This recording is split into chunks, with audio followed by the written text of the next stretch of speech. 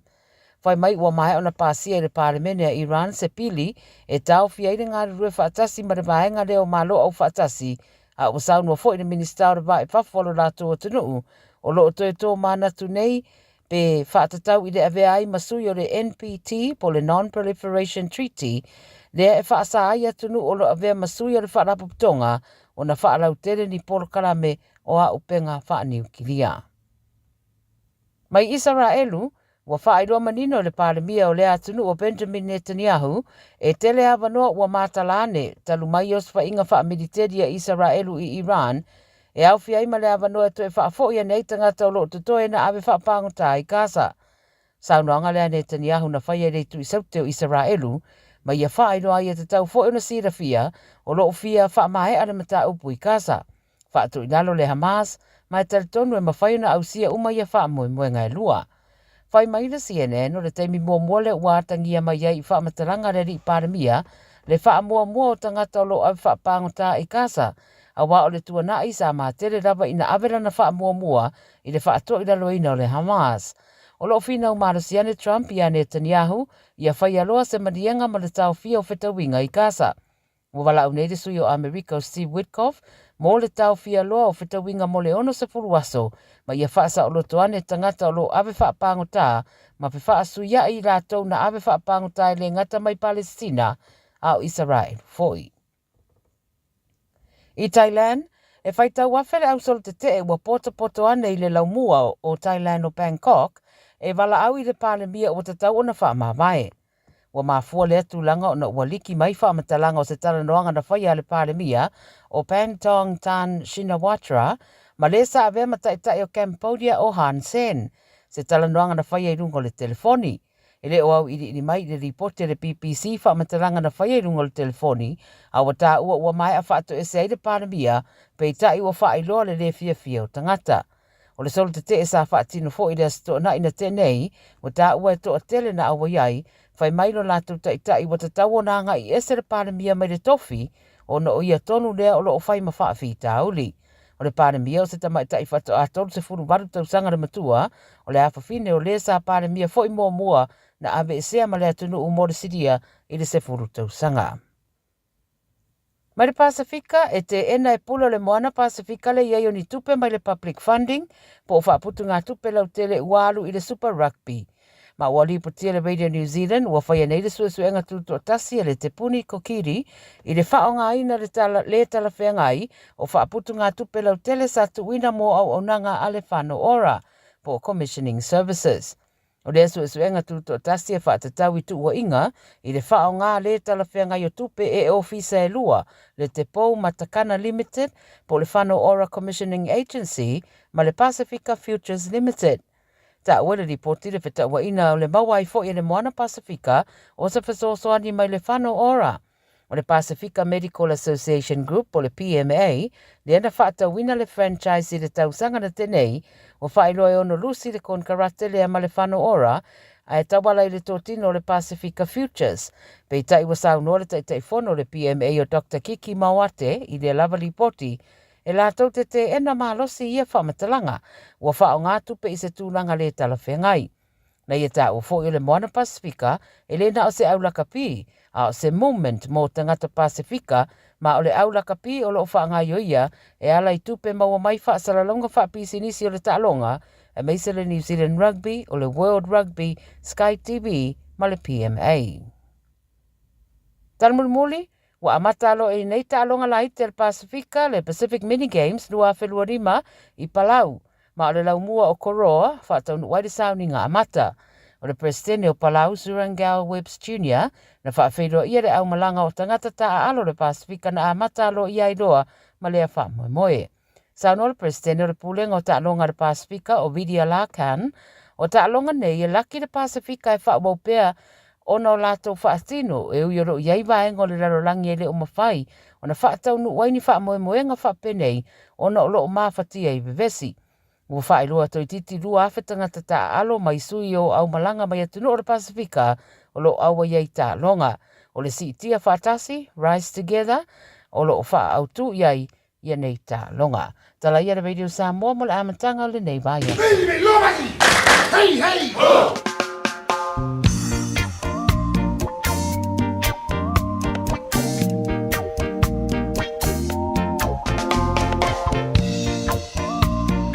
Ja, toi whaatala whaatu le whaafonga tā puai ma le sira mai moa le atunuu. Tā walunga atu ai a tātou talafou I vai whanua. Ea, whapea fo I mai au se tā lia, ma isi atu motu o le Pasifika, ea me se fo I isi atunuu o le lalulangi tā pena, e le tumaitai o le sui o le Radio Samoa I Canberra, le tumaitai I a Miriama Pomare. Mo se si whapoponga o ia lavatala, I le teimi e tasi I le aso a tahau. Ao leo ua whaatasi mai I le tamaitai o ati, mai le tātou whale ta vale le Henderson Cars ea. Ia, a vea le nei awanoa e whaatahalo whaatuaim whaabalo atu, ngā luenga le lei sa whaatino I le nei aso.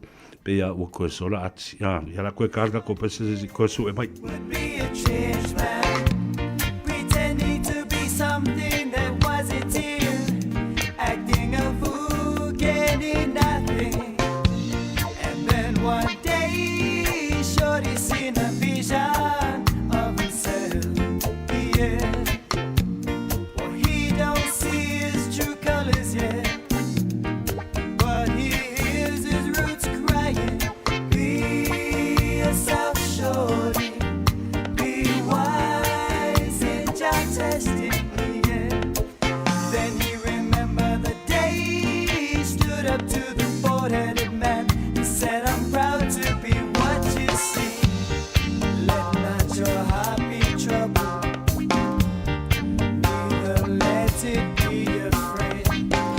Go back on the E o le lei, o leo ua toe maua mai le tātou malo, le tamaitai a ati, ma le Henderson Cars, ia whaatalo whaatu, ma le whaaloalo, ia, malo le ngā lue fo I le nei aso.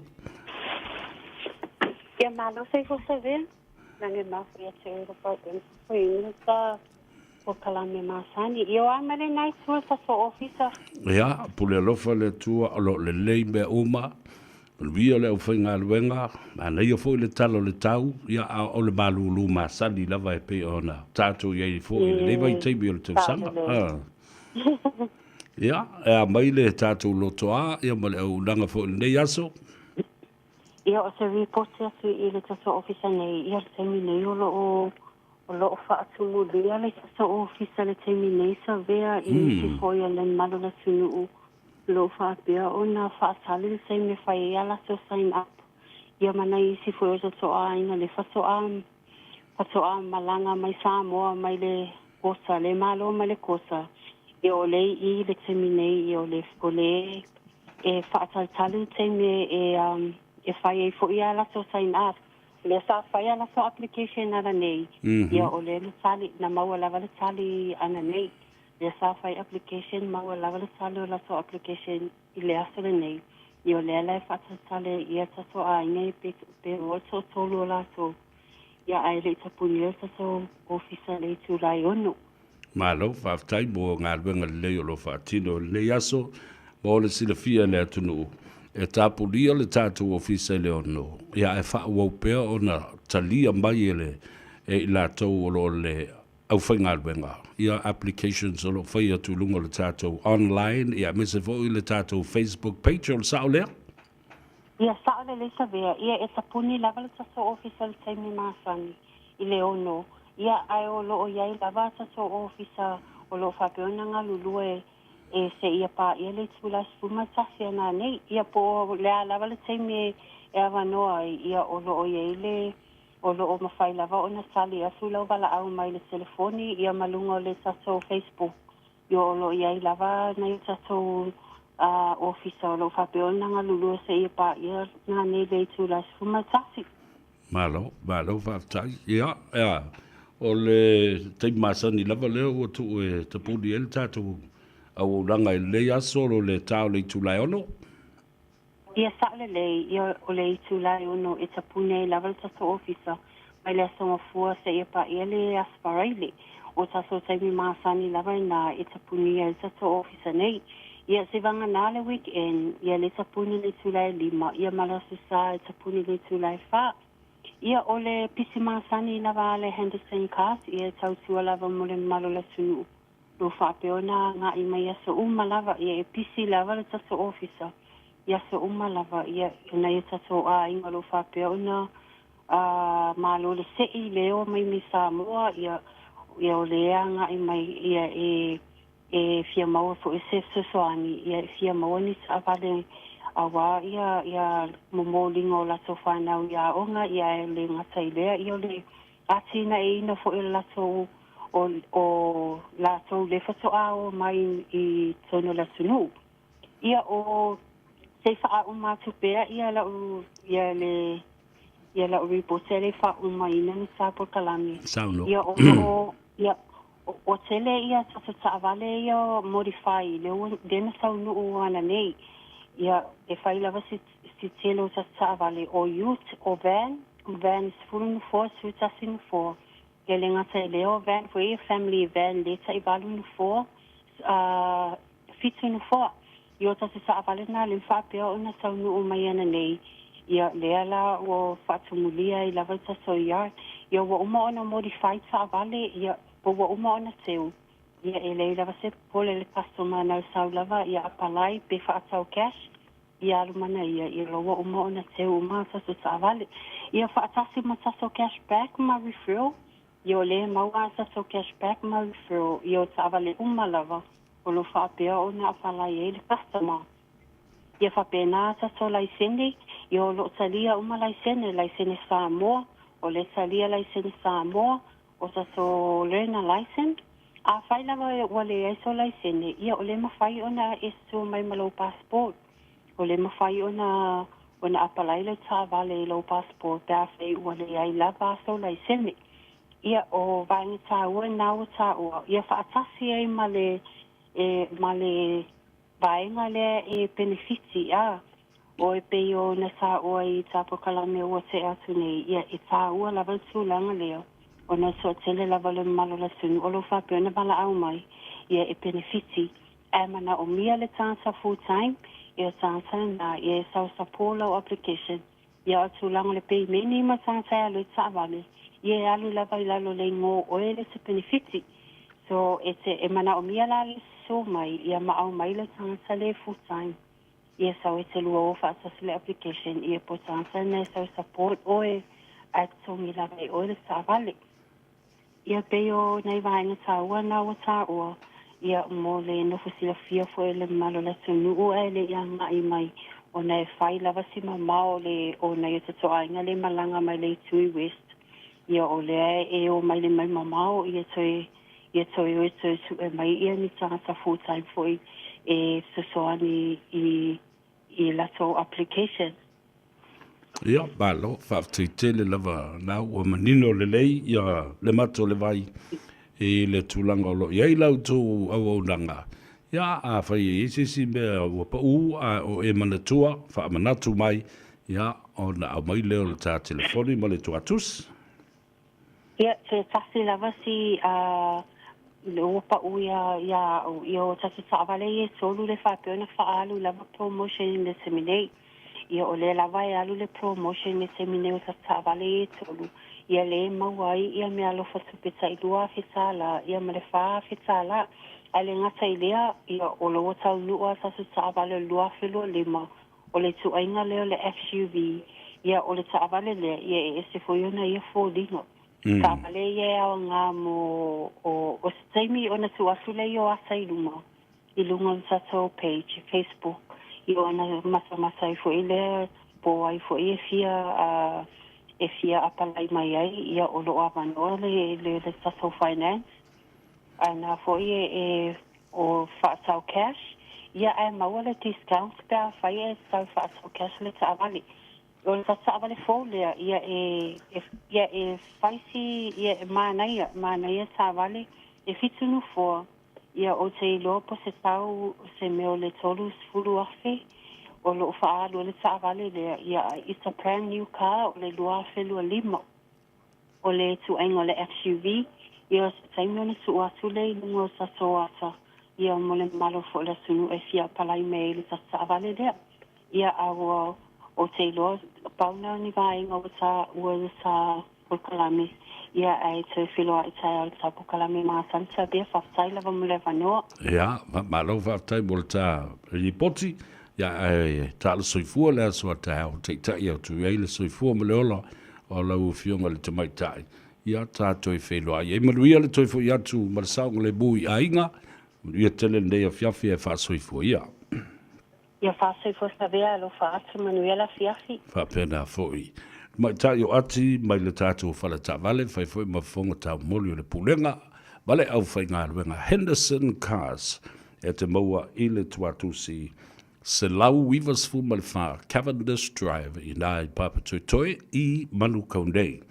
A leo le nā, ia, vai le lātou telefoni, e le aisa tongi e te wala au iai kuli mai se upa e waku oi, o walu se lau fitu tasi, numero ma sani le nā, ia umasa so sani mo oe mo le ainga lewa i teimu le tausanga a o tausa ili ai, ia se ta vale mo le ainga.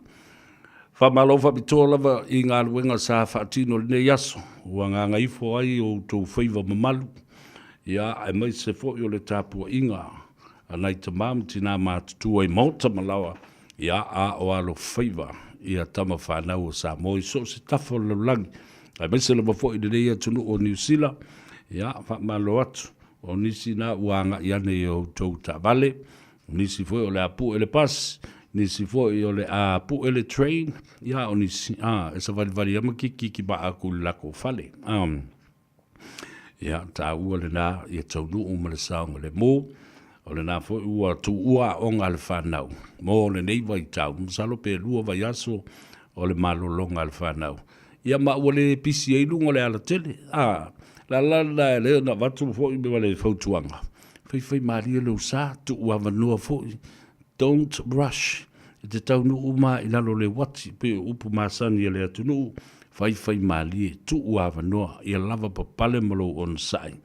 O ka kuia kuori mai o i la kangaka tu lolu fa fonga la uto malmala mai winga. O tangata. O isi, pe o so le stupid o le si vole le pe amana va ngā ruenga ua vai o fio o le fale. E la winga fa idiot so isi, ma winga stupid o isi. E fai ele teimi rea, e oso fa mai marosi ai. Ai mai se lava, i le teimi o le manava o ngā ruenga. Le apai, John Whainua, ia ma le tamaita e Robin A. Curry, fa fia ma fa ala ia. Tau te oi mo mori o tau fale, ia tau nuu ma le saunga le mo. Leo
Iglesia. No, no, no, no, I'm not ready to come home. My contract here says 2 more years. Vamos a ir a Iglesia.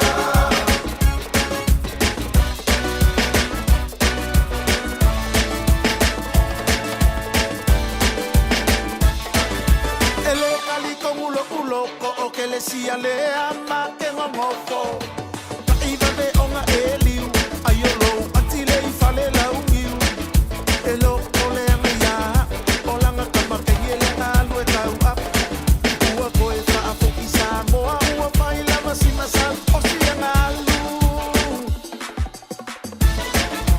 fa alongo mai kelesia kapua imai male fia fia ma o oe lava le fofine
Da le pese ya pi konge le seila markengo kelesia onga sai mai kelesia ma sa u kausira ka fanga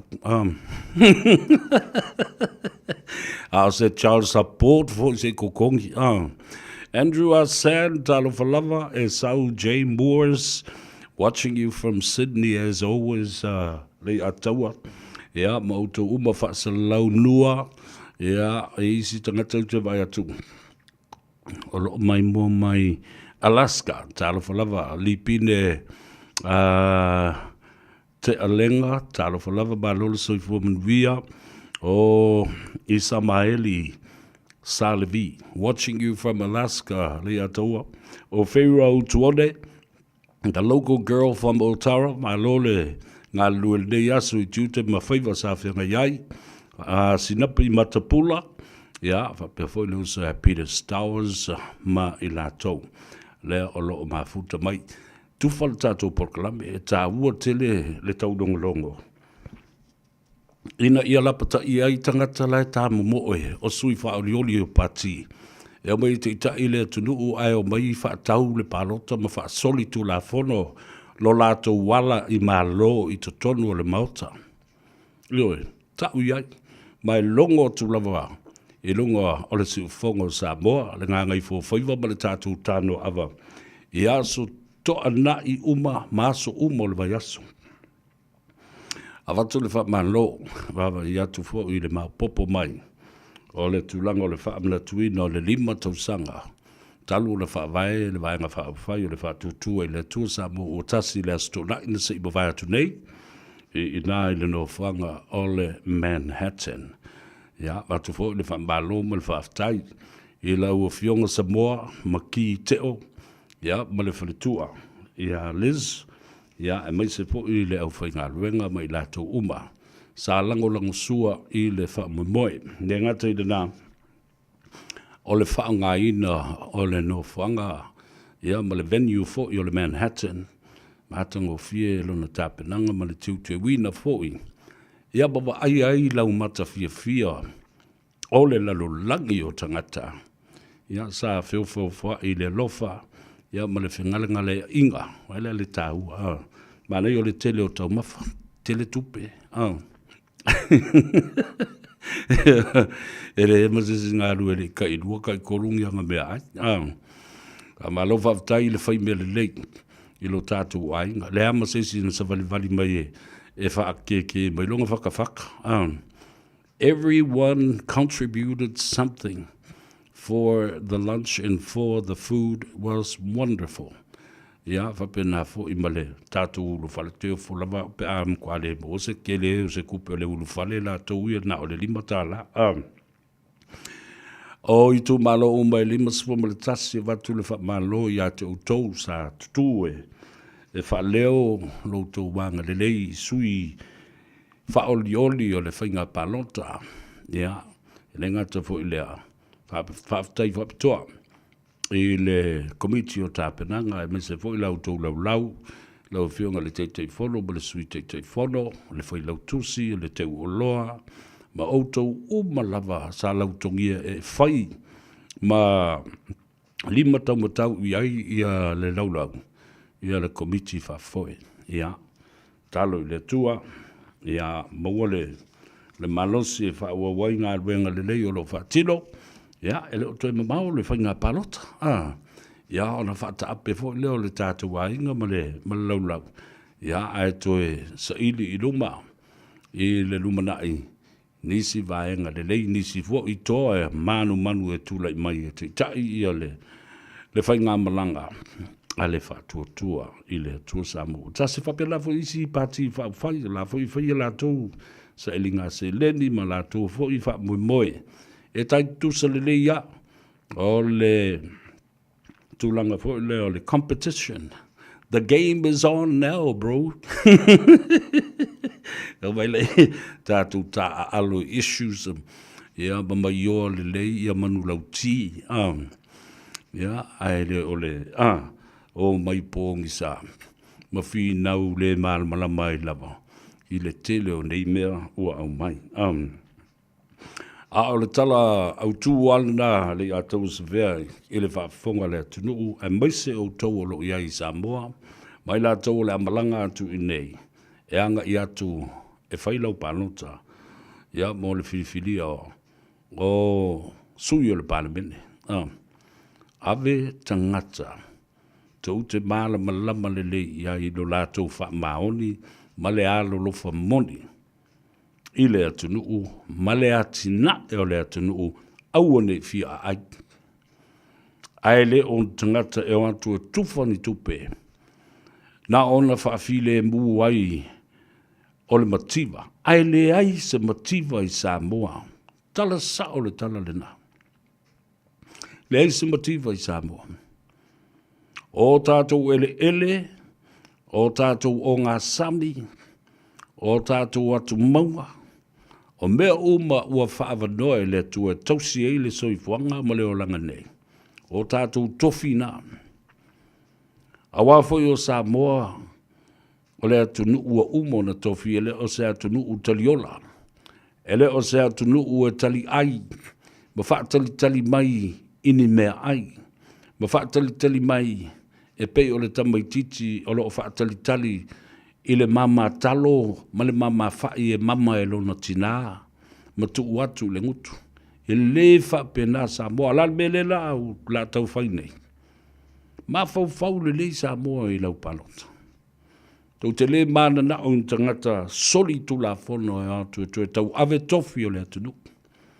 Ma i la tau o e le kea i le atunu. Sui tu la fono o le teimi mana o ina ia whaabali ina o la tu mana onga. Sui le tu la fono ina ia whaia ai le soli tu la fono. Ioe, i to tonu o le palemene, ma fafo mai o le palemene, o pisi nisi o whainga wha la tua. Na e sila i lea tunu. A umalola na tufatu se mea mo le nei awa i aso. Ia maaso mua e se lau. O le paia inga pe a whai e to e ofi mai nisi o lo ua na nau tele i ai. Ona e mole manawa i ia tuwaelea ma ngao a ato o tuwaelea mo lesi se furu ma le tasi ma sina. O le tausanga mua a waile e wha awo wina. I le si tausanga, ma le si tausanga, ma le si tausanga le paia inga. Mai ma ue pe ana iei, se sui, i tu tonu o le palemene, po o se vaenga whai fo i la tau te au maia le na vatau lea, ua lava le wha tausanga, o le paia inga ma se nofo inga, a lea palemene ma lea palemene. O ta matua i lango ina, se pati whai e o mai a lolofo i lea tunu. Ma la tau tau ma whai ina iei se wha tapula, au ana i toe tuuina wha tiu tala loa wha pena. It will give us the chance and space to corrupt and corruption and our actions. Ole a atangia ai lo tātou soli tu la fono. Ole tala le nā. Vai lo palota. Palota mō le hatinai. Au e te palota mō se tufanga tupe. Po se tufanga mea ai. Tango e whatustusa. Awana pau ai o pati whai. Malolosi ia sa iai ma whai eni swinga. Ina ua mai o le wha se fulu tausanga. O se ei tangata nei. Ma paia inga after a paia inga. After parliament and after another parliament. Wha tausanga. Le tele o atina e mabea le leina whai. Wha se fulu tausanga. Le whatu awhi o soi mai nei. E a mai lea. Ioi, le mai o le leia tua, ma te tilo le iei o tangata i mea ia. Awa au te le manao. Tau te toi fia a ai. Pe a whai. O le mea leo le a whalango lango i ai. Ioi. Wana o se mea au mai. E tā ufi e ilo fia ai mō nei. Ai wha whetai au. Una tufala ia leo tupe. E alu tufa ngā tupe nei. Ona te leo le mana onga. Aia, ua matana nana lea tunu. Ai tā ofi whafo se ilo. Mai a ua mana mātou talino atu e ngata ai aso se lauole. E fiu lea tunu ua toi whai atu e mai. Ua pūle ale malo. Pawale mea le na whai nei. Ina e se itoi o mai. E se ei. Masapi le pule ala malo. Think carefully. Think wisely and smartly. Cast your vote smartly for the future, for developments. Mole lumana I moona ati na e tua iai. O le tofi le nao sambo. Ona ele ia ngalua ina. O na whaiva e whaia le ngātou I whale. O na whaiva e whai I le lau ele mga ngau ai le vau. Ina ia whātū atina e toi fua mai atina. Whai tufa le tupe. O le ale atina e ola mai ai. That little peanut money. Meo pau peanut mea nā e fola atu. Ai le ai se me toi whaola mai ai le atina. Le ai se me toi whaola mai ai se tupe. Atina e Samoa. O atina e. Nā ua laumanu ia ina ua whaalia le fionga le komsina o whainga panota. Le fionga le whaasina. To le foa, tuia Filolo, John Stanley. O le ua mata I tū ma wawa ai atu, ua whai tūwha ngā tupe, ma whaalau I loa, ma le whaato sina. A le si baenga le no tu nei o I sa la whai.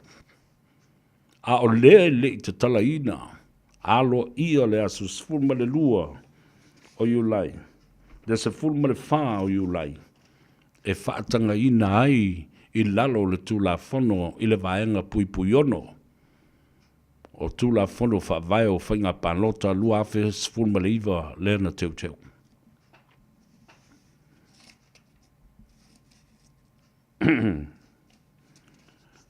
Le whau whaata oto mai. O le anso fitu o iulai. Nono wingo le anso ngafu o le vai aso lea.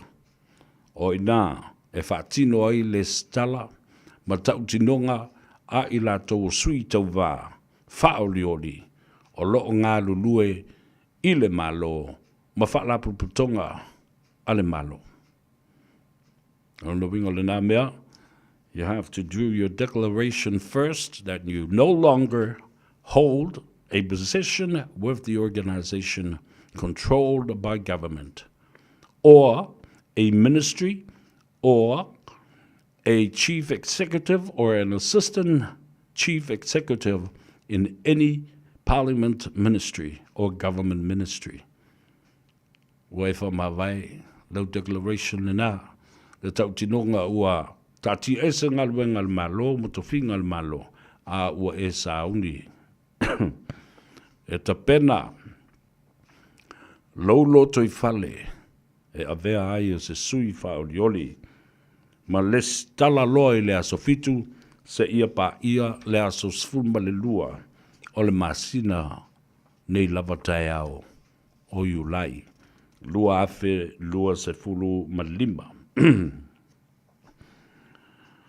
O le whasisilanga o le i tūmalo sili le nei o na tele tangata, ele i umalava o na whaatino a lātou le stala. O le i tūmalo leo whaleata le tolu, lua afe, wha se lau, tangata ele i le stala. O isi tu malo ua na o le toe ta i se lau, ta i to lima se fulu, ta i to se fulu, o se tala le tala le nama se li poti ta ua le nai. E whawhiwhi loto i lo ai, o ngā lulu e mana si pele komisina malona au waa. E na ia tu lei le mata au pung. Aua ne e tau ngia le lua se lau, le lua afe tala. Mō lau sala, pe a whai e te le stala. Iana le stala la ia e nofo e le whai e le palota, to e whao popo i lunga, ma le si se lau tala. Tala whao. Soli Sakaria, alo le se fumria, ia whapefo i Samaeli Salevi, watching you from Alaska, my brother. Ya, alo whaftai i le tō tele o tō, tūwhala tātou polkalame. E whai gō fie ai o na māna malama fo i o tātou tangata. O le, leisi vai teimi tōnu le nei o le tausanga. Le masani ai o na tumu le tātou watanu o i Samoa. Ona o whaalinga e whaamanatu ai le te wila ma le lau la au o Samoa. There will be no Te Wila Festival for 2025. E o whaeloa mai al komiti whaefoe o tāpenanga masani o le Te Wila. Ua whaemoe le pato ale Te Wila Celebration o le nei tausanga lua whelua sifulma lima. Ma ua whaepena fo'i o na whaatuai ai o na whaatino. Ia le tūlanga o le sa ilia o se la le leima se tausala o le atunuu. Mō le tauwanga o le tausala o le Pasifika. Ia.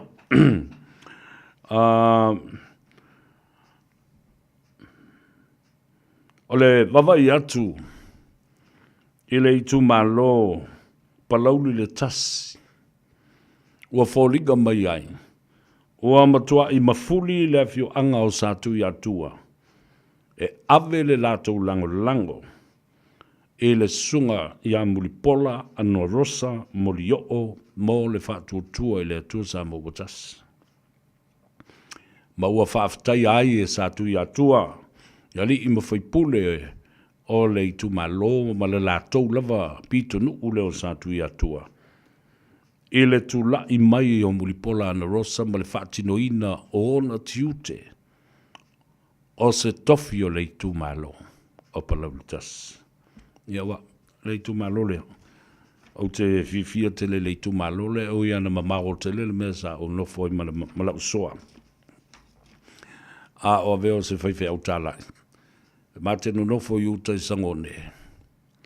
Ai sāwa vali mai lava i sangone, e o ina loe tausi ia tangato le kalesia ma asia atoa le nā area, le sone atoa le nā. Mai lunga i sangone se ia o mai whai lalo, whai lunga, sātu i atua, se ia o mai i sala ilua, si utu, Ma o mai ai i le baotele i tanga. I le ama se meo bena ele i sa vali ili i atau. Ta ava vali i le tele o tausanga i le mātitiva o le kalesia ma le tango lima. A o le ngaruenga aia. O le ngaruenga ta ua e testa ai ma wha manatu ai i ate oe le wha tua o tangata. E sa ava vali. A o ia so fo i leo le o aso malolo fai au tala i fai ia lātou whaataunga tusi ia lātou tusi o lātou ainga a waele ini telefoni e a o ina e sa vavali mai fo i a wae masani o na taula ia le tele o vaa whangota i lalo ina i sa tu i atua a o soifua la le to ina o taala e no fotolua i lunga i le enga lena Masio na tali i o la tupe. Tangata whatuatua o le kalesia sa lātou wanga le lei ma tausi whaiwhe au tāla i watu ua o lātou ainga. O i lalo foi la i nasa iei le whale o lo te le lava o stasio li i whai pisinisi o Tommy Older Ava po Tommy Olo Ava ale aingo ole Ava. Ia masio na to lua o fipe. Ya, a taula la ia va fangota ina. Ma te pai ama la usua. Ile vatuais ia se atu. O iei foi la le a inga siliona mau yo lato feiva. Le to ina swafa ya fuli palala. A fai o fonga mai le a inga le fualunga ma fualalu. Tasi foi le a inga na tu ile tuaniu. Ile ta mau a inga e whai o le ngata i whalere i le sami o lātou ba whangota. Ai whapea fo i o lātou ele ma whatoanga. E kalesia le, tangata o le kalesia le, ngā lulu e tiri. Ia amisi a kulase i a tami ma whipe. Ma leo la whale o loa. Ona maua le o le i lunga iai. Isto i na pela ma ili. Le mawhai o na whangaluina, le tele o nā waitau. Ia a o iai ia le to ina leo a venei. Ma teitei whono o e kāresia so whaatasi e Samoa. Le sunga ia aisoli Iuli. Ta ia tausia le kāresia me tisi le nā i nā i whalunga. Ia o le whalo le whaiwhi au ma te sulu iai ma le maa. Malau soa. Ia ma mātou whaasoa ai, ma whai eise i puti. Ia ma pei a fo i leo, ma levana ma futa i ile. A tasi le na vaenga tā ua tele. Sāwa ai ai. E le whailonga tangata. Ma whailonga wa ai ia whaiwhe au mātutua o lotu ma vaene o le e whakasama le me tisi i nao na aso i whaiwhe au tāla i mamona. E whaafe i o lātou mauta. Mauta le ngā ruenga, ma whai eise tau mawhitanga, ma whangare ngale i ai, ma maua ai le vāle lei. Eo, ai o le tala le nao le tu malo. Ma le vaenga ato le i sa atu i atua. Ave le lātou wha malo, ma le lātou wha mua mua. Ina ia toi wha atu la i mai, mori o, Muripola ana rosa i le tofi o le tu malo. O le tu malo leo tanga, si utu sa la ilua, whapea fo i lunga ma fo i lalo. Ana ia le mata matatu i le tumu mai. O le i tu malo, ni malpito no ule o le i tu malo palodi. Le afio anga o si utu. Te mana tua e fo i le sito ina i nai, sa la ilua sa anga le le iane. Ai te ua mulimuli ane, o tanga tolo wainga, le sunga ia au male. Ia msalo ai ua fai ilangi ia le fo launga a o le sunga ia au male tupa ia feta. Le nā ua tausia nei ia le ainga, i le vai teimi le nei. o toi loa po i nisi o te toe o le ainga. I le sunga ia fuli palala. Ia ma le fretua, ma le nofalo, ma le ainga lii. Ai mai se fo i le toa tele o le ainga. O le fionga ia tau i le alo pale poi. Tau i alo pale poi, lanu pale poi malona au ainga. Ma le ainga o sawa inaia sione. Lea la vau te manatua, te ngata malo losi anga le lei ia o le itu malo. I le taimi a o wasiasi ai. Ma nofo ai i iuta i sangone ai tausi maile e kalesia.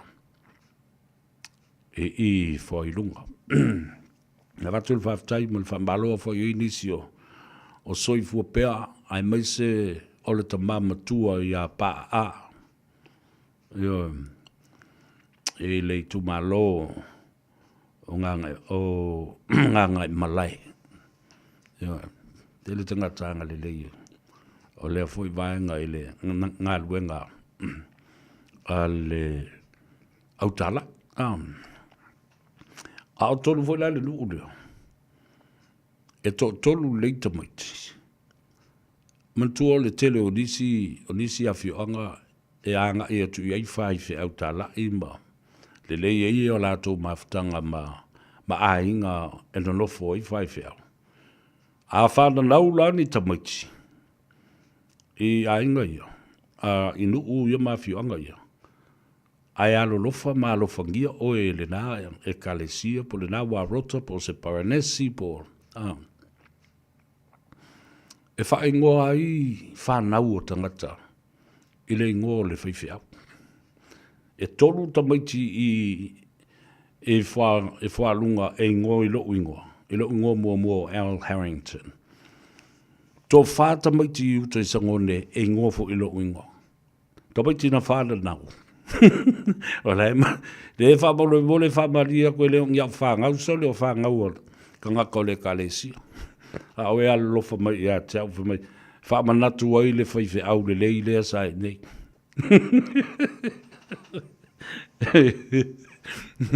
Ka leo loko le anga le whamai, sorry, me aru kala, e whaianga whangau i hore. Ele nguulen kala, ele ai whamalo mori. O ainga lo foi a ta o fana na ua tu pepe o le kalesia ma fa ko ai ngo mo le a tu sa ve ai de barkali le kale me ta lo fa tia i ma lo so fu via me a vito tu for le tato por Colombe o fa sau marina. I'm watching you from Griffith in Australia o le tamita Johanna Femeltala Ahena. Savea is a fast supporter, but it's not scared to pull them up on any issues. Then you have Totaya, who is absolutely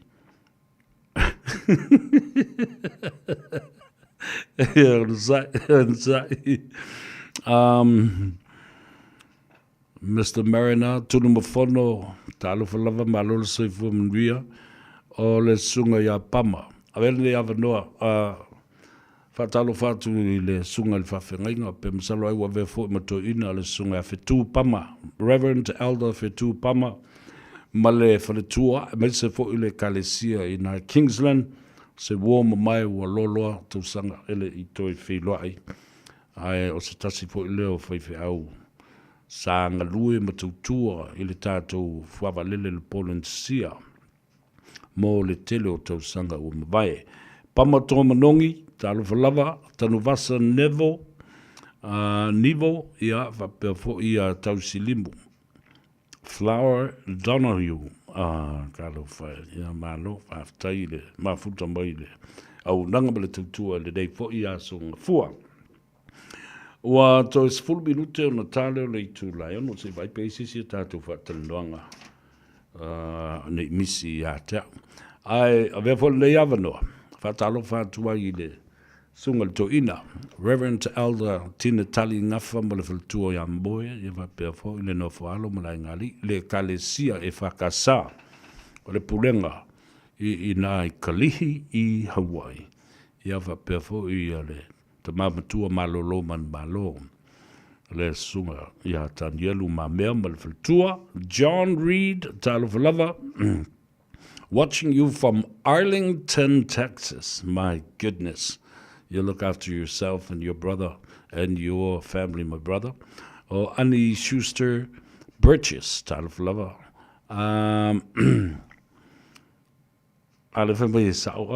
Yeah, that was my first area too. Sangone ma fualunga ma fuailalo, and you will never forget the memories of that long walk. Ile sa valley, ile mamau, le mo tingi o le la. I taibi I o le tala inga. Ai sa valley la ai sause ta vale sopo loa lava ai le tu mo le ta vale ya te oi. Ma o lua malau soa ua vevela le tini o le la. Ana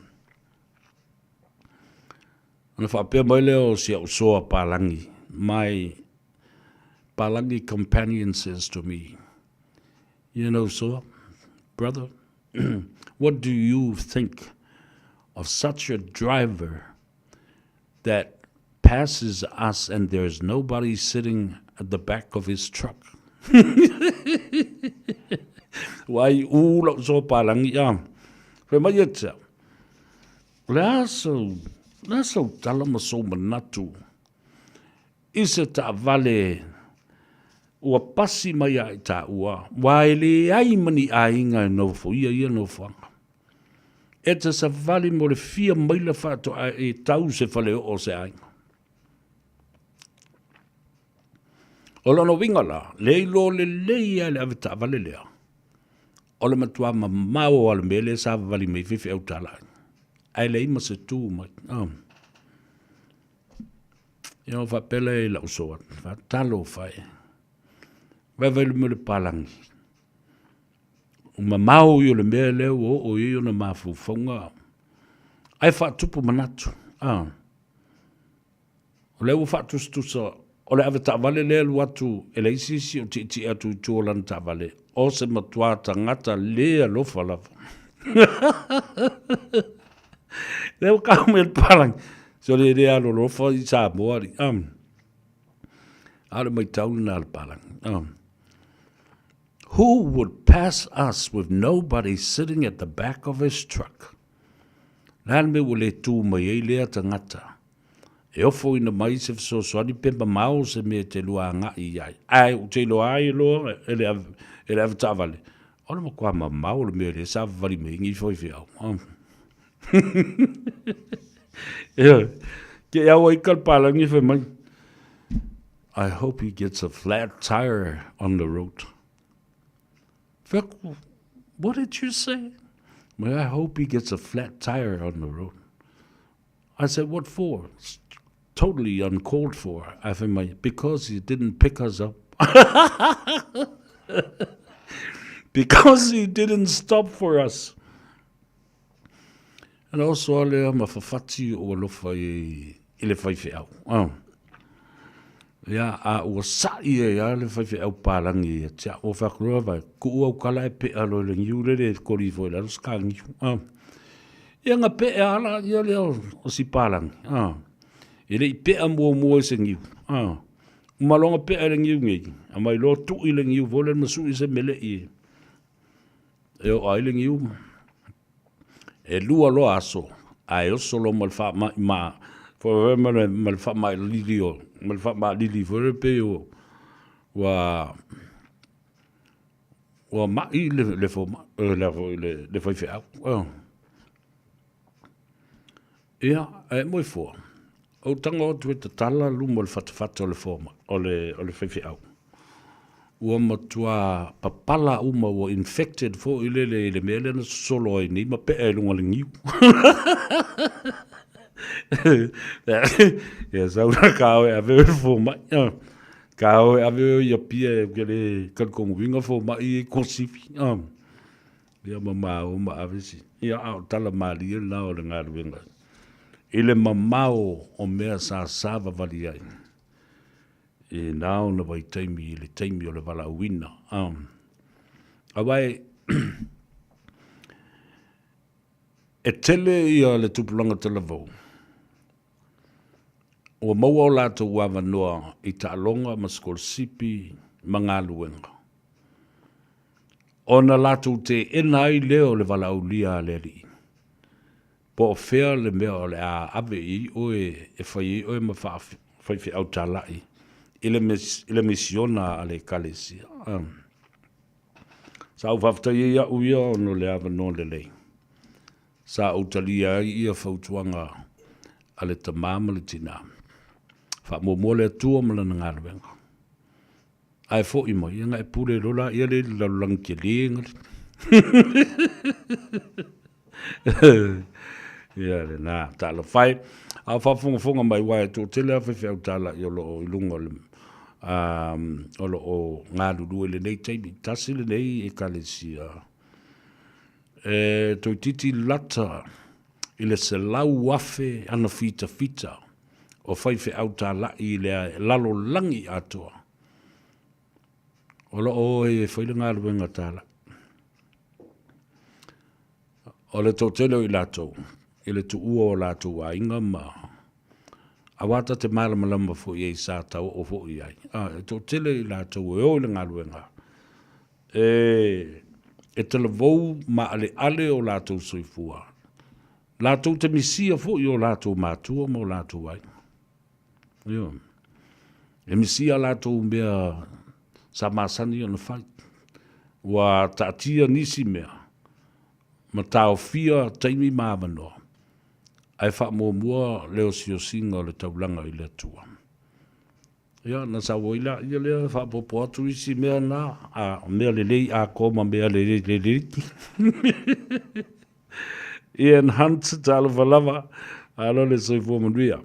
E watu wala u wha maloma le whaftai mātua ia o lo maua lo tele ma i kare si o lo o whaatino ina ma wha malo si le polkalambe o whaife au tā lai ina ia iaini si o e whailinga ruenga le tua ia ma fili e o e whao ngā lea teimi whaatau waa o lātou soipua e fo i mai Ua te le swing o le tō whā ma le whautanga ma le mawhau le lei e whao ngā ele mea le common sense. I le whaatino i no whai unga ma le tāpenanga loa o le āsau e tausi se ainga ma whaise tō lua ma whaise whanau ma whaise se sao i le nuu ma le ainga ma le itu malo. Ia ma le ainga poto. Whamnianga nā. O tala o loa ta psoa, mai ta alo whalo sunga, alo le whasoa, matungo whia mātu, mata atu mai Amerika Samoa. Wata alo whao tātou ainga i tuile manua, alo lava le on sai, alo whao i le whatutoa, alo whao i le alo lofa ane i o tātou ainga i tō mua mapule, ainga le taima le wa o funti, a wa o tō te le lava. Oi talo whae vai la leo o tala noa mai. O mana oi tinama. Whae mai le tala le tangata talo whale ia taua. That was my dad fully palala mulipola. Lea sa e whaamatala mai nei. Talo whae. Sa o le lei. O le ainga le na tū ai le loto. I whaalalo. Whaelunga. A inga matautia. Le anga le lei i whaiwhi au tala. I sinsila la vai o le so i fua suli ma whioi. O tangata ia na utala noa tuai. Leo whio soi ma ilunga wha mai le talale. Le tamaita i o mena. Mena lei a taua o lo utamale na o fuli palala. Lea mulipola sa e tala noa mai ai i lo mātou nuu. Lea sa tū ai i le lotu. Talo whai. Alofa te le atu mo o tau uma. Ioe. O ai nisi o tutoe e foilalo ma foilunga ma sa tu i atua. Ia. Anga le leile atua ma moli atua lo whaanga ma whaamlianga mai a tau. Nei le atua sa vea. Elda la vea e pei o na maasani ai. Malawi lo ai. Maryland, whaitau, talofa, lo mai mo mai fo i Amerika Samoa. Ia, sai le teimi na awina toia nofo i me sepa. Ia, matala i matausi le ekalesia i malai imi. Ia i fo i le vaitau na siasi tuai ma avea lo se taita i tu. Tausia atu o i le pitanu o laulii. Ia whapea fo i le anga i mai i whangatongo, pango, manu uli. You know, missionary work takes you to so many wonderful places and meeting up with so many wonderful people as well. Ia le motu la leo whawhiwhianga. Motu o le tau mawhitanga. Le ai se a inga e whaata mala i le teimi e tau nuu ai ia whaiwhi au tālai. Ona, o le lātou tausinga ma lātou whawhanga ma mea le lei e whaiwhi au. O se taulanga le e tuli matai e nei fo ia ingo le kalesia. Ia le whai mai ia mose ia meis. Ia sao. E fia ingo palangi fo ia whanau ana i tangata nai sa e masani ia i le tala inga. Mata tufunga mua, ma lolo sa i fua mduia. O Lucy Brown, talofa Lucy Brown.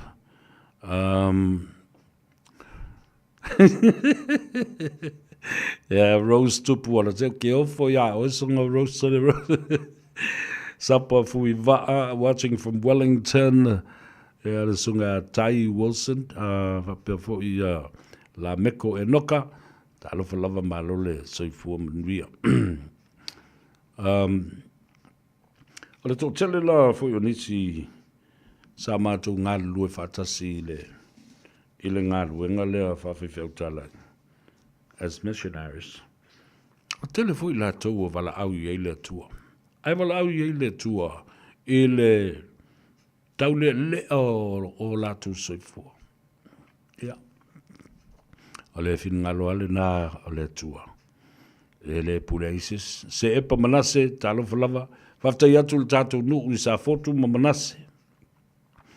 I le lango ina o le siva o le ipu. A le tātou sui o lo whatu mai nei le vea. Lau a fulasa. Ia. Tātou si ia. E le whainga filifilinga mai a tafa le finangalo le tātou nuu. Ia wāli a tina e le lei. Mo le luminai. Whatalo whatu ama tolo au. Ia whapena fui ia le sunga ia se luka a fua. Talo whalava malo le soifu mduia. Whataile mafuta mai tufa le tātou porkalame. Le tātou o tāna ia tātou whasisi langa nei langa e te tau na tae moa ia tātou tupe ma tātou sele. Ai whamanatu ia te oi. O le Family Fun Day lea, o le Walkathon fundraiser mo le tausanga, o le Vasenga, St. Joseph College, o le tausanga valu, ia mauso malisi. Le awhia i le astona i asau nei. Le aso lima le nā o le masina le nei iulai. Tātou o tātou sāva vali ei, matongis tātou maa. O le o mona o tongi la ulos pultala, o tsavali, e meo kilomita e wha. E lima tā la e kilomita. O le tupe e maua. O le half sosa ni tele lea. E le whaatinoina o fuafuanga alualu mamao o le whailonga. Whailonga ina o le fitu se fulu ma le lima tausanga talu na whaavaya onga. Ale malisi ia po le sangatu Iosefo, ia po o le Felela, po a onga ale e kalesia katoliko, i to tonu o le tātou tunu. Tele lo lātou sao, te le sao, i ngata iau onga o atinae, o ngā luenga, ma to mai wha bitoa ma ngā waa. Na ngā lulue ai i lātou sa o tawina, i le nei a onga le kalesia katoliko. Ia, ma vea fo ni te tai o le malo Samoa, te tai o whaalapu putonga, te tai o vaenga whaafautuanga ma pisinisi o company o vaenga tūma oti o le atunu. Tātou o ila ia le whaise tātou sao le nā. All proceeds will go towards funding our annual scholarships for our marist brothers' schools in Samoa. So soni e fo e tongi tamaiti. Pidi ana ia tātou whanau o tātou uso mai lato uma. O loo a o onga i Samoa ia ua whale tonu ia le tamau a inga o nisio a inga. E fia mana o lai tuk lau ingoi lalo i la ulisi. Ia ona e vili maila ia lea i le olu o tasi, lua iwa wha, fitu iwa lua fitu. No mela nasa vea. Ia no tango le wha mau i lau swafa. Mai tau mai i a te au. Pe fia le me te savali ai wha pe mai ia, sa vea. Fia savali i ni maila se lima, ai ka isfuru ka la i le maila leo ke sponsor i ngai ia oi. Kere saula ki savalia, u savalia e sau kongia. Ka pena alwhenga o le mea lea. Ia, warau le telefoni na manei fo i kaku kali i le tae au le astona i nei. Tarusia i au nei timu. Ia matango fie. Ia le tala o le tau. Peter Stowers, o Silianda, o Siloi. Ia, whapea fo il tumaitai o mei. A Vito, talafulava malo. Ia le fatasi mai, Josen Boss, Rita Tui Enderman, talofa Rita, alor se fuman wia, William Brown, ia whapefo ia auto umalava. Lo ia ilta mai ta ia se epa. La tatu oe, tale pesele. Le ata ia tatu whasisilanga. Got relatives visiting New Zealand? Don't let their travel emergencies become your problem. With Southern Cross Travel Insurance for non-residents, they're covered, with assistance available 24/7. Get a quote now at scti.co.nz. It's tough when roaming dogs don't get claimed by their owners. Often they're unregistered, so we have no way to reach them. He doesn't deserve it. He just wants to go home. He never should have been allowed out on his own. If you own a dog, make sure it doesn't roam and make sure it's registered. For you, your dog and your neighbours. A message from Auckland Council. All Together Auckland, Tāmaki Turiki. Le Little Feet Childcare. Te tala I le asongafua a ngā I le aso whareile mai le fitu I le tae au, a ngā I le ono I le afiafi. Maua le awanoa o le pepe whatu a whanau, a ngā I le 5 tausanga e a onga ai. E lua se fulu I tūla, e a onga I le tamaititi 3 tausanga a ngā I lunga, e a unoa ma se totongi. E mawhai o na piki lo walo I le tae au, matoi mo moli I le fale I le afiafi. Maua fua le lunch I aso uma. Talia wins quotes. Whasota I loa la walo I le Little Feet Childcare, Luas Fuluono, Yates Road, Mangere East. Telefoni o iwa, 255 55 luaono. O iwa, 255 55 luaono. 24 hours a day, 7 days a week. Radio Samoa streaming live on www.radiosamoa.co.nz.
With a woman that I know you hold dear to you.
He said he couldn't understand until he felt your touch. Now he can see why I love you so much. And that's so unfair. I never thought I'd have to share your love that I thought was given to only me. And that's why I don't ever wanna see you again. I don't wanna see, but I stuck by you till the end. My conscience is clear. I can move on from here, but I wish I could say the same for you, baby. I don't ever wanna see you again. Tell me, why did it have to be my best friend? You could have picked anybody. You were messing around with. I didn't wanna notice it. I was true to my love. I was so true to my love for you. And you say you love me. And you said you love me, baby. Love must have been blind, cause I sure didn't see this one coming. I once was blind, but now I see. My best friend now.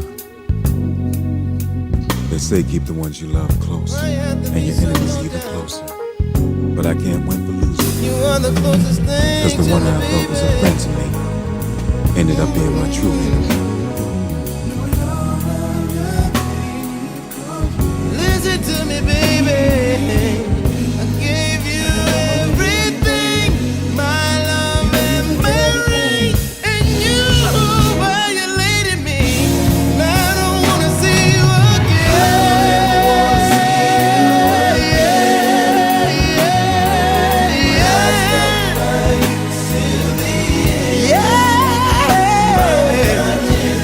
So clear, move on from here.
e whaafonga pēr le tautua mo oe, whaawau o le siufonga o Samoa, le Radio Samoa, lima i vatolu a mo i au kilani.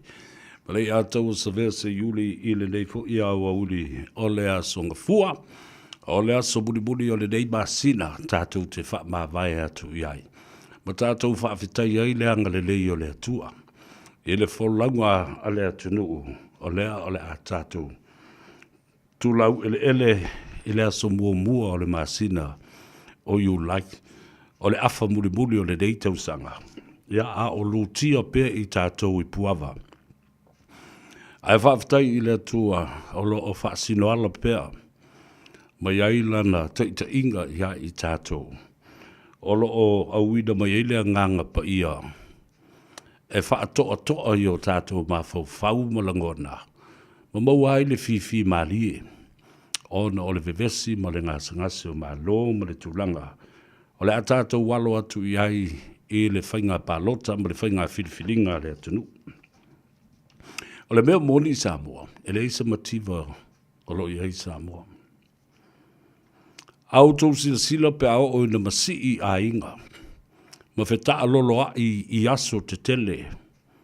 E le tu ua o le malo ma le sui o le fono a le o le nā foi.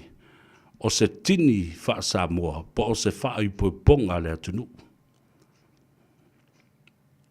O wha ulu whalenga o Maota Malawa, ai maise o Maota Tāpua i ma le maunga o le atua i lea nuu ma lea nuu ma lea nuu. E le ai se motiva ia Samoa.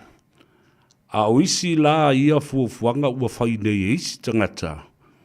E fio mai ai e vea sui tāmbo mo e whao liori o nia, o le pāle mene o Samoa. I le tufa ina o le tupe, ma le whaa mata na nana ina o le atunuu. I tufa ngā tupe nei. O i o le a mātitiva moni ai loa Samoa. O i o le a fia a aima ngā lala ai loa moni a le atunu. Leo se tala sil tala na. Wa tātou nunofo mali liu ese Samoa mai lona ta iala masani. O le ngalue ina ona ele awa o lona tofi moni lea. Na mai le tua. Ele au mai e whatatia whaalafu waa. Ma wha ma ai wha pēnā. Na au mai e whai i aile tō wha le tangata. O le pale tāua lunga o ngā luenga le tua, na mai i ai ma le tō wha. Ma le wha utanga. Wa umai na tumu ma tā manga. Tō whinga o le tangata. Ma ona ia whaiwai māsani ai. O lea. O le ngalue mā tinae. Le lau ele. E tua i ai, i alona a inga mana ia. Manisi au ngā tūpulanga e muli mai se i o i le alua. Samoa, o le autu le nao le launga. Aua, le i o tātou pānota ini tangata e o mai e tufa le tupe. Dāle me wā lai ona tele ai tālafu le atunuu. Ma atu ai leisi whainga malo o le ma whai ona toi whaia nisi nono ngā tupe. Awa o sili atu le mawalunga o pasene. I le mea sa whaatanga ina ai wha le tula whono wha le wao malo o nono ngā tupe a so se atu nu utau ati nai. Wa sili ma mau. Wa ovatu. Ala nā lai ona le toi ma whai ona whai ni ai tālafu. Nā o le tutongi ma tutongi ai tālafu. Ai tutongi ai. Tutongi e tangata whai ngā ruenga. Mai o lātou la whonga o lo tipi. La mele na ola i nei le tunu. Na ola i le alolofa mai o isi mā lo. Whai paanga ma Samoa. Na o mai e la ia lea o me ta ua grants. O na ole mwhai ona tātou toe launa manano ni tupe. Mai whale tupe o le langi. The World Bank, the IMF, International Monetary Fund, Institution, maisi whale tupe te tele. O le mea moni le nā Samoa. tātou te le mana na o ni pulenga e o mai e sa wā i le atunu. Sui e lātou tu la fono i so se taimi e whaa tusa ai e whaatino i o lātou mana onga. O wha msinonga o levan ona ta atia ma umana lo tea. Nā ona o wha manatu i ate o e wā o meri e na whai mua tanga te le fast food tau sanga lela atoia mai to e tau mwhai e whai. Sui atu le si wha msinonga apili i lungo le si wha msinonga apili. E mana tua le leisa mua le mea le nā. Suingo tu la fono lena ye nei i wha msinonga whanua maswafa.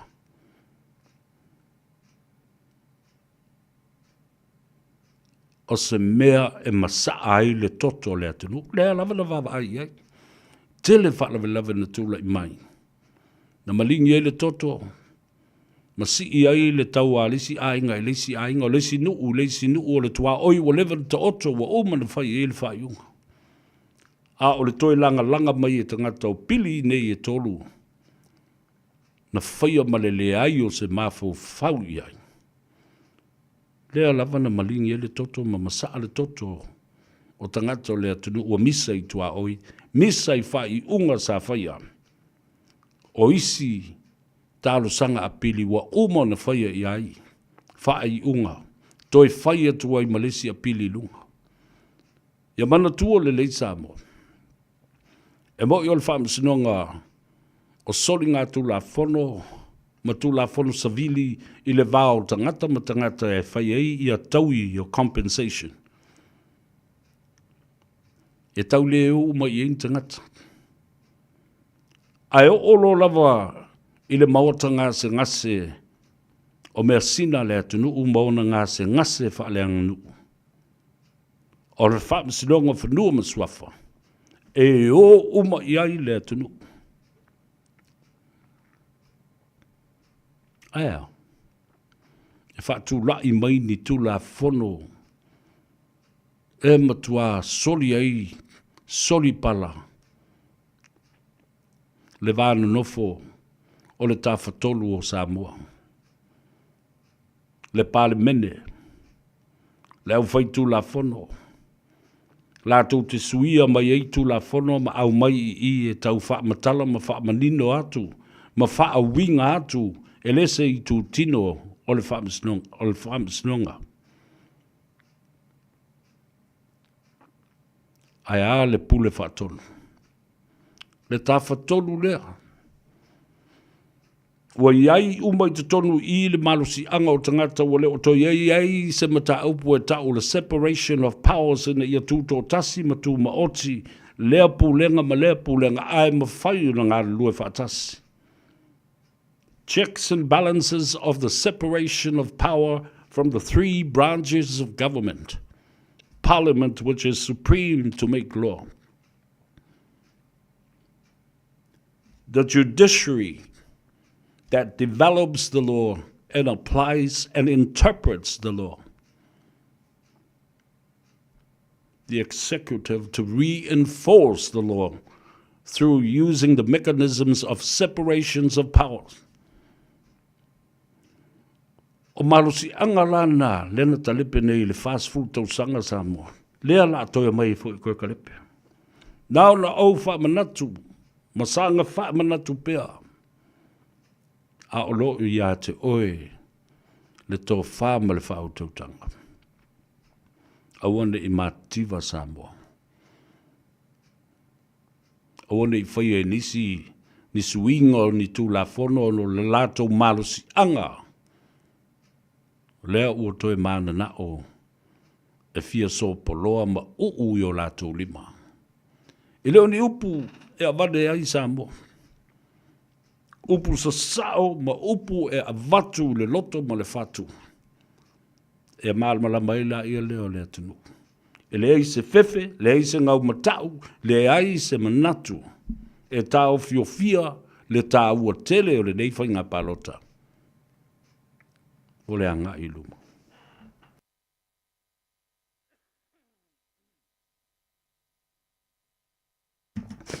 Leo wa ngai. Ia isi tu malo e tufa le tupe. Lea wa ngai isi tu malo e fai whaatosina. A le pula atu le fionga le komsino whinga palota. Lea wa nginga i loa le saunoanga le fionga le komsino i lana whaasisilanga aloa ia i le tae au nei. Wa i le popolenga. A o la u fautuanga le whai atu nei. Ia matua o le lei. Le matanga aluenga. E vaai, masiaki, mamata i tuina ngā ioinga wha soli tu la fono wha penei. Ta po e atu mamolia ma ave e wha msinonga. Ta loka tangata nei. E fia tau vai i tofi o le palemene e whau ai le tu la fono. The law makers, but they are really the law breakers. Asa mese se le tala na leo te watu. Samoa, how can you allow these people, these culprits, law breakers to become lawmakers for you and me? That's how powerful this is. The message is clear.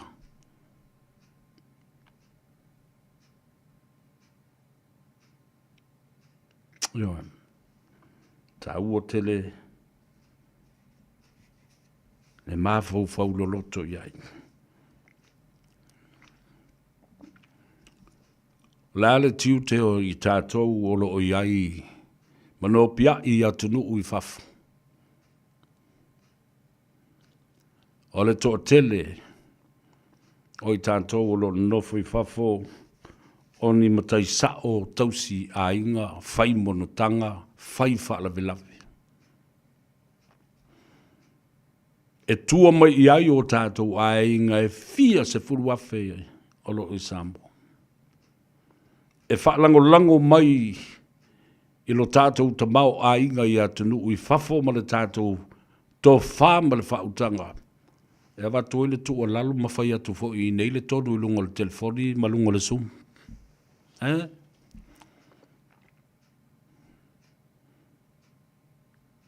O le mea moni le nā. E whaalongo ma whaalango mai o tātou a inga i Samoa.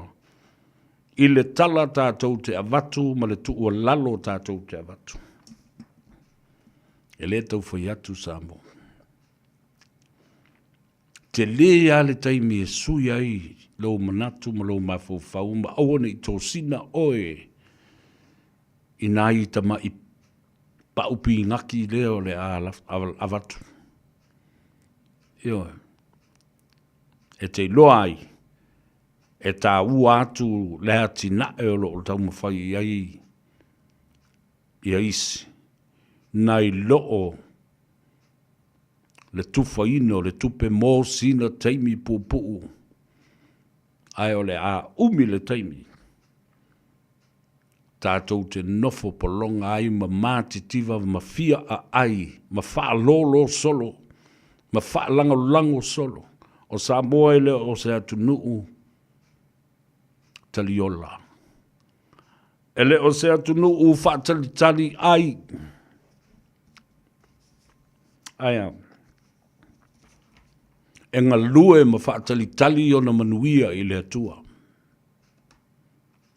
Ma ue pe ana iai se whipule e mai se manatu o se vaenga whai foi. E whaatulai to tono o sa lata o manu lau ti le whātau sanga o lava ma tutoe lea mo Samoa. O le paia inga le nae te tau na tau au whai ma le lei ai mea uma e tā pena e whai.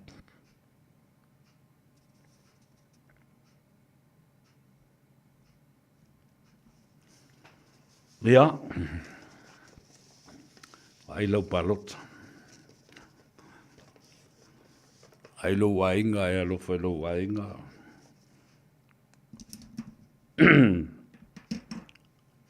Ai e manatua, tāwalu ngātu. Le ngā ngai fō whaiva. I le nei aso ngā fua ma le aso muli o le masino o iuni lua afe, lua sifuru lima. I le toi fo i mai si fo ato e sau fo i le aso lua sifuru. Po le aso tolu sifuru o iuni I le tausanga fau lua afe lua sifulu ma leono. Laua ia te tau awane i oia. Ali ima fai pule o afio anga mai tu malo i au tau alo fangia lea ia te tau o tangata. Awane i au tau fai mea whapito vai atu le whafonga le tunu. Alofa whasoa, whasafua i tama whanau umaanga waa o lou i tu malo. O leva o na whaatalitali isi suianga waa o lou i tu malo. E fia si i le liba. Ma ofo i nātu, lana tautua e tau wa ai malana i ata tau. I le filifilinga lo i tu malo, i le tofi, fai pule lo i tu malo. Ala lau tau fua iai. E isi fai pule wa tai whaatolu, tai whaafao na lato wa ungani, toi pau a leo la walu. Toi a mautasia, toi a maitasia. Te awa no toi pau a leo la walu o saulo, malo lo retire. Aia. Leo foi wa lau manu ia. Wa lele mai fo ia la u. Kama i ve ange i fai mai. Ia taua. E le mea lea. Tau pule pule fo i isi e li ima fai pule. Tinga lava una lato mal ma lama le lei ele i ave i tutonu o le whawai o Samoa. Alo ia le a ia ta tau o tangata tō tele. Ma whala potonga tō tele taipei o li ima fai pule o se tu maloma se afio anga. A lea lava la fosi fo le maso. Na fina wina le pulenga malu ali mfai pule ina i au tau tutu fatasi ma au tasi au ane i whaia se palota a lea i tu malo ma lea i tu malo. Leo au ngani atu. A lofa wha sa fua ma wha tutu sa alu ma ta ma whanau le nu ufa pena fo i le i tu malo. Tu lea vanoa i ai. A o iai lea tali i po lea fafine le tamali i to le fale o polu. Ua fia si le lima, e alu le palota. Fi nau le tofia le tu malo. Ave iei le avalo. Te le tau, fai atu se tala e nana ne ai, winga o isi fai pule, maisi, ua le mawhai, ona tau fia le nau tā. Ile mana opea, ile pule, mana opea. Ai tapu ai. Ma tau fia ma, tau mi ai a ta tau malangona o ni sangata. Ole i tu malo. Pa ole a fio anga fōi. Alofa mai le tua vai lua tusa sa o tātu mnuia, anga le leile tua i le manawa o ngā luenga ma le ngā ngaifo whaivo le atunu, ai maise o lungo le ala tele i le nei teimi o le a fiafi, ina ua ufitia fo i le whanga ele i le pongisa. Tau nuku malmanuia i maota malawa, a pena fo i o na whaatino ai o si ngā taulanga. Malo longa ma afu fatasi i le i afu le lofa le tua, ala fai fōlinga i le tua i le asoa taiao. Talo fatu i le tua fine i a lofa mai Wellingtone, i a whapea fo i a si o pule a onga tuai, Mr. James Waterhouse, ma le whale tua i a pi, Waterhouse, ma le whanau, ma le ainga. Anga le tua. O tau wawa i atu o lo iai i a le fuafuanga a le maftanga, a le asa i a whapea fo i le maftanga. A le whāliu nei le la, o whaniu nei le la, ia, o le maftanga na a tangata mātutua o le na manuia nei le sit seni lea na tātou whina wina nei. Lea na ave ese, a tu si sila i le mata upu lea. E toi fo i el fast food tau sanga talwai. Le sit seni na au mai mō Samoa. Aia. Le HRPP na la tukta lepe ina le whaamurianga le nao Samoa. Ai mana na o e au mai le kota. Lea la, ua whai le kuata, ua umana whai le se. E tu watu i le lima, lesi lima o New Zealand. Ai koe poki e o lesi lima e apakaki ai. Ai sea. A wa fo ina na watu o lewa e man malo le se. Ai watu whaatapula a fo i male taimi sa ili e tuai so pepa whai ngā luenga. Pe talia, pe le talia. Ona whape nala ia lea me tu la i mai i le tāpenanga le nā tangata malona luma na i a o ia ma si ona tō lua ma si whanau. Mafo fau le le iai. Ina ia toi whaafo i mai. O le toi whaafo i mai leo le sitiseni o Samoa. A ua mātutua na i o tātou tangata. Whatalo whatu i le tamamatua o le tātou ainga ia masoe Iosefa. Ia whapena fo i le tamamatua ia tui mawalunga Iosefa. Ia ai le ngata fo i lea. Ia o nai tua whawhine. E rolini mo Fortino, ia ma le tama o vai singano. Ma mātua uma nei ua maua o lātou sitiseni. O le whalapu tonga leo le whaliu le la. O le o mai uma i ai ia i lātou leo o tau nuu mai. I New Zealand nek. Vai aso leo. Tau nuu mai ma si o mātou tina. O le tala fia le nā. O maua le sitiseni o si o mātou tina. Ai valu sifuru lima lo tau sanga le soifua. Maua e malona tusi folau maoli. Ia lea lala ea mai ai le vai aso lea. Aftai le atua i lo tali manao. O ai lava o totoe ua whāliu ai le lama ua pula la ngoto le soifua matua. Ma le maa ale o le soifua le nei taimi. A o maua le malos. Au mai o tātou matua. Se i tau tali i nai whaamurianga.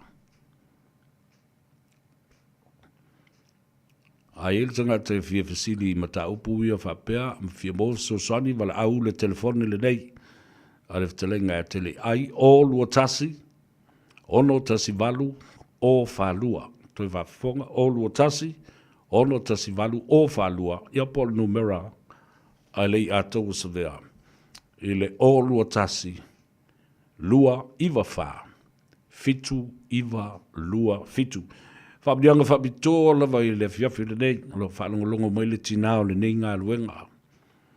Le tina matua i a lili a sangala. Talofo tina a whai o e langona mai. Ia, whatalo whatu, mo folo whatu, muli atu lo whaanga le atou sa vea i ate oi, a mawhanwhana lo tino, ma ia whapea nā fwoi o na mua lo fia. Ma fōa i pēa e le atua, le malosi. Ma le malosi le aso mle aso. Ea ma ia manino lo mafau, ma maua lo fia. Whamangalo se leo le o ona le nei aso muni. O le masi leo yuni, lua fe lua sifuru ma lima. Ai o te tu ua auto, i le pese na tusia ele i ataua sa vea, ma le uso ia sila da man, lena te tala aloa ia, e le tūto tasi whailonga ai le ono sifuru ma le tolu tausanga, talu, o na tūto tasi Samoa, i le sauninga tele lea na te tala ai le pese lea, i le maota o Samoa.